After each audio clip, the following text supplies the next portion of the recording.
built up a lead there in the second half. They had a tremendous run to get right back in it, led for a second there. Just kind of what are the learning points from a game like this, allowing a team to get back in it, but still getting it out and pulling out the win? Like Coach preached, a game never over nowadays. You know, you can be up 20 or like 10 minutes left in the game. It's still a ball game, you know. Can never give up. What was Coach's message when Oakland went on that 15-3 run in the middle of the second half and you guys had to kind of fight it out towards the end? Yeah, we just had to fight it out. They started hitting shots late in game. Number 10 had 4 or 5 threes, so he was knocking them shots down, getting them back to a close game. So we just had to buy in, lock in, and just finish the game out for real. Riley, I want to follow up. Congratulations on 1,000 career points. I mean, doing here at UCF in Orlando and having a game like 18 points, what does that mean to you? I mean, it means a lot. I'm obviously thankful for it. I'm blessed. Humble for real. At the end of the day. Jamichael got the double-double tonight there. Just what was working for you out there tonight? I was just very aggressive, you know.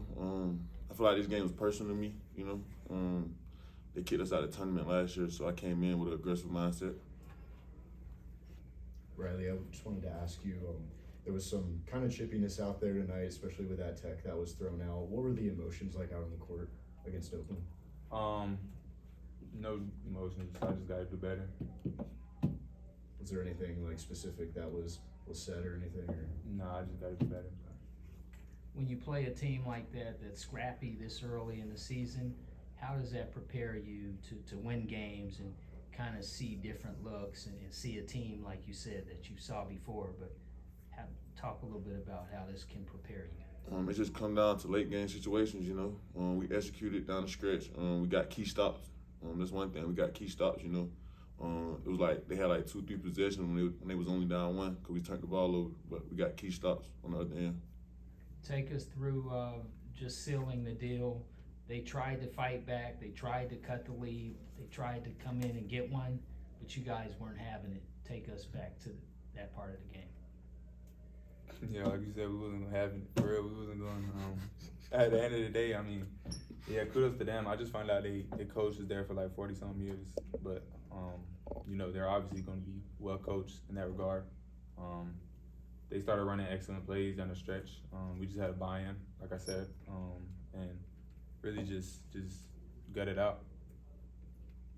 Riley, clearly three-point shooting has become one of the staples of this team's offensive identity, a big part of the reason you guys won on Friday. But how important is it to know that you can get those defensive stops and gut out a game when the shots aren't falling? Yeah, I mean, it's a lot, you know, especially in this era of basketball. You know, your shot's not falling. What you gotta do, you gotta play defense. So, I mean, I think our guys did a good job, you know, talking and you know just trying to get extra stops when we needed it the most. So I compliment all my teammates. Sorry, you know it was we was up by 12, 14, but you know we just gotta find a better way to close out the games and keep that margin higher. I know that maybe we're still making too much of the newness of this team, but does it feel like you guys are buying in and understanding more what Coach Dawkins is looking for defensively as you grow into the season? Yeah. I mean, every day we're together, damn near. So I mean, you know, having the ability to buy in and lock in every day during practice, and you know, just focusing on what's the one thing we need and the one goal in sight that we all are wanting to achieve is, you know, the biggest part in our season. So once you realize that and start, you know, just making the right, you know, plays and not turning the ball carelessly or getting tags, just things like that, miscellaneous stuff, we'd be good.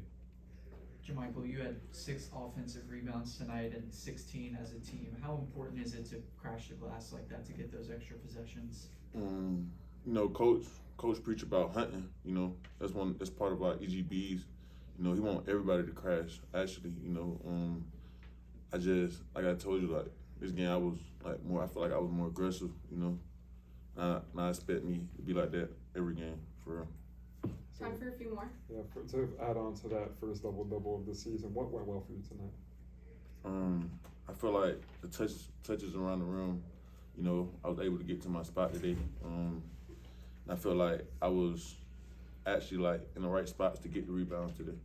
And to follow up, you guys had a big win at Texas A&M. Just what does that do for the conference, and now building on that with this win against Oakland, 2 in a row? Like Coach said, they are equal as one. You know, you go 1-0 every game. Yeah, Last question. You said a minute ago that this was personal. Obviously, you're familiar with Oakland, with the previous school you were at. Just kind of tell us about Horizon League basketball, because some people may just look at the name and not recognize it. They lost by 10 to #1 Purdue a week or two ago, and you're very familiar with the league. How good are teams like Oakland? No, teams like Oakland, it's just because of their coach. You know, they got a Hall of Fame coach, and he coached them well. You know, he run the same system every year, just different players who play just alike. So it's like, I feel like they well coached, and like they're coached not to give up, and they scrappy. So it's like they're 3-point shooters, and they kind of zone kind of like, you know, weird. So it's like, yeah. Thank you guys. Appreciate it. Thanks a lot, guys. Appreciate y'all. Thank y'all.